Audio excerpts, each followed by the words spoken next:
Eu não sei nem por onde começar. Ou melhor, vamos começar falando da produção em si e aí depois eu começo a falar desse filme completamente rocambolesco, dessa salada mista de um monte de referência e de bobagem junto. Que é Outro Pequeno Favor, uma sequência de Um Pequeno Favor, que é um daqueles filmes que não pedia uma sequência e demora muito tempo para chegar essa sequência.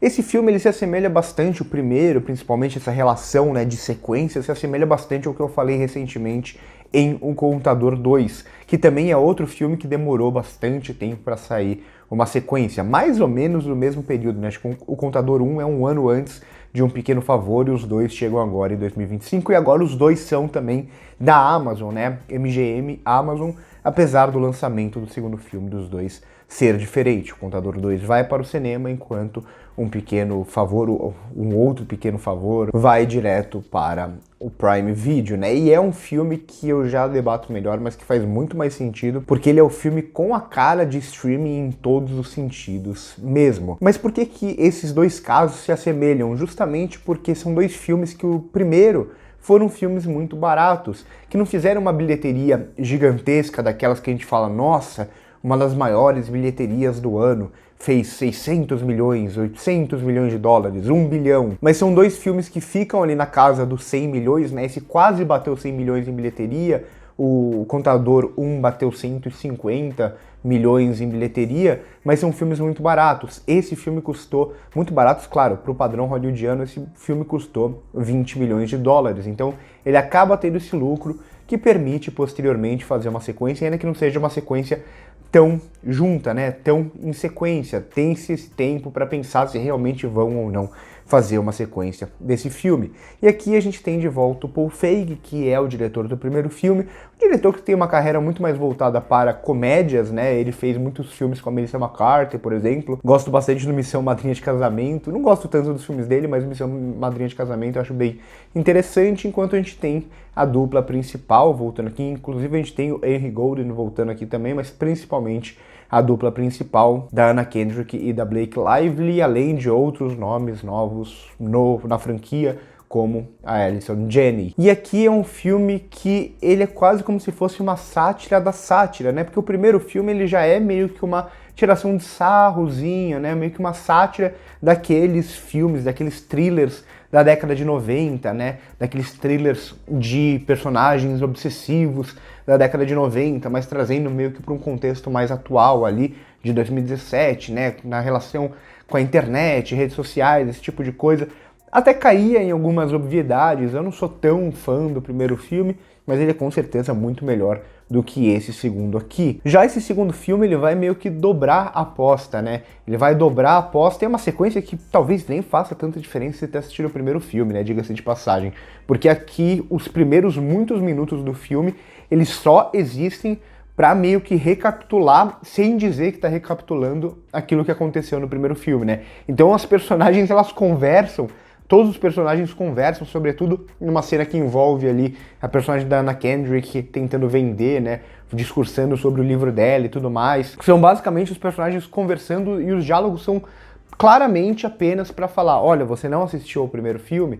Não precisa, a gente está explicando todo o contexto do primeiro filme nesses diálogos, são diálogos bem mal escritinhos, por sinal. Mas aqui no geral vai ser justamente isso, ele vai meio que dobrar a aposta, né, então ele vai pegar o que já era meio que uma sátira e vai transformar numa sátira ainda mais cheia de caricaturas, né? Tudo aqui, todos os personagens, todas as atuações, todos os acontecimentos são meio que caricaturas. As referências não poderiam ser mais óbvias, digamos assim, né? Então ele parte desse lugar muito típico desse tipo de sequência, de pegar e levar para uma ilha paradisíaca ou para um lugar que é esse lugar belo com praia. Então aqui vai se passar em Capri, né, teoricamente, pelo menos tem muita coisa que ali é claramente fundo verde e tal, mas que é muito típico dessas sequências que não tem muito o que se trabalhar, e aí você cria quase como se fosse uma nova história. Só que é um filme, assim, muito indeciso em relação aos personagens. A própria Anna Kendrick, ela deixa de ser o foco em algum momento do filme, e depois ela volta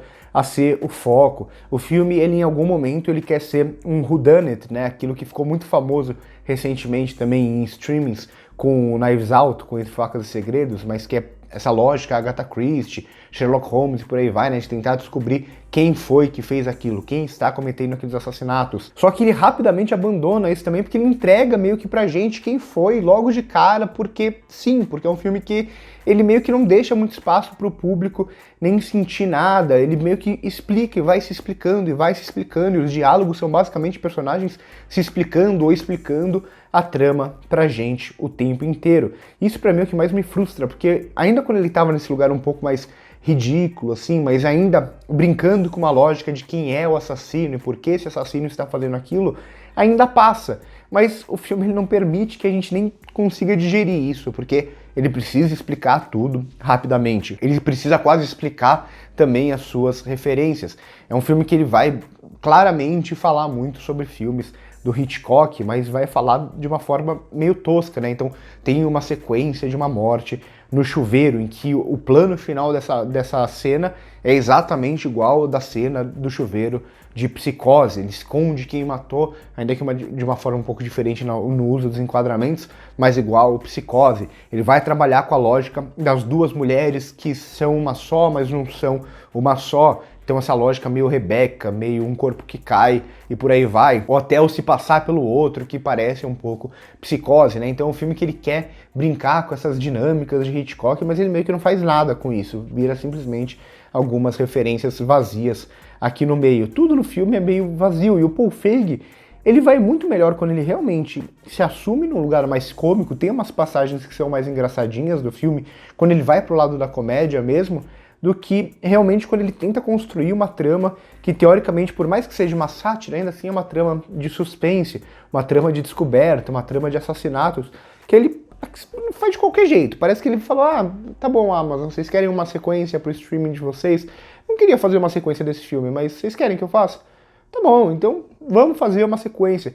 E os personagens até meio que perdem o sentido aqui, né? Mais uma vez, ele vai em obviedades. A lógica do true crime que os americanos e a sociedade atual são tão obcecadas, e tantos filmes já estão pegando a lógica do true crime e tentando ironizar. Esse filme ironiza por meio da personagem da Anna Kendrick, que constrói uma personagem qualquer coisa. O lance da obsessão dela pela personagem da Blake Lively meio que não existe, ela fica meio jogada aqui no meio da trama, sendo usada apenas quando convém ao filme, digamos assim. E a Blake Lively ainda é onde me tirou um pouco mais de risada, porque tem a versão Blake Lively chapadona aqui, que eu falava, tá bom, já estamos aqui mesmo, né? Então, por que não, né? Por que não? Esse filme, ele basicamente é isso, ele pega uma salada mista, ele pega um monte de coisa e vai jogando meio que de qualquer jeito, sem nenhum ímpeto da direção, sem nenhuma preocupação mesmo em criar uma narrativa. Como eu disse, é um filme que ele não consegue construir nada na lógica do suspense, porque quando ele começa a construir algum tipo de suspense, então ele vai filmar mortes, por exemplo, ele filma as mortes sem revelar, escondendo claramente por meio do plano quem fez aquilo. Tem uma morte, inclusive, que a personagem vai ver o personagem sendo morto, mas ela não vê quem está atirando. Então ele tenta criar um suspense, só que 2 cenas depois ele já explicou tudo pra gente. E ainda falta 1 hora de filme. Então, assim, não faz nenhum sentido. Nenhuma das escolhas aqui pra mim faz nenhum sentido.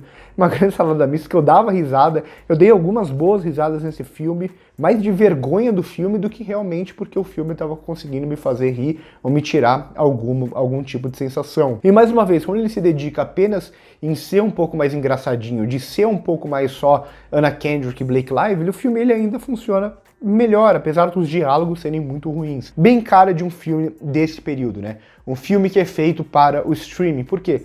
Porque o streaming, na maioria das vezes, ele não está muito preocupado com a qualidade dos filmes. Ele está preocupado em pegar um nome que talvez atraia um certo público, já que aqui a gente está falando de uma sequência, e lança como lançamento do mês da Amazon no streaming. Muito, muito, muito fraco. Não gostei nada de Outro Pequeno Favor, apesar de ser um filme tão... Apesar de eu gostar muito, muito mesmo da Anna Kendrick, né? É uma pena, porque quando se dá espaço para Anna Kendrick, ela tem um senso de humor, ela tem um timing de humor que é muito bom, mas nem ela consegue meio que se salvar aqui dentro dessa lógica. Acho que é a única coisa que eu gostei mesmo, e gostei mais de rir daquilo do que porque aquilo realmente é bom, que é a Blake Lively chapadona num modo meio estranho, que eu não vou falar mais do que isso para não dar nenhum tipo de spoiler, seja lá o que isso seja nesse filme, já que esse filme qualquer coisa que seria uma revelação ele explica pra gente 2 minutos depois. Muito fraco, mas a cara de um lançamento de streaming. Por hoje é isso, curte o vídeo se gostou, se inscreve no canal se não é inscrito, passa no primeiro comentário fixado para ver as minhas outras redes sociais, o meu curso, o meu cineclube. Comenta aqui se vocês gostam do primeiro filme, se vocês gostam, o que vocês acharam desse daqui,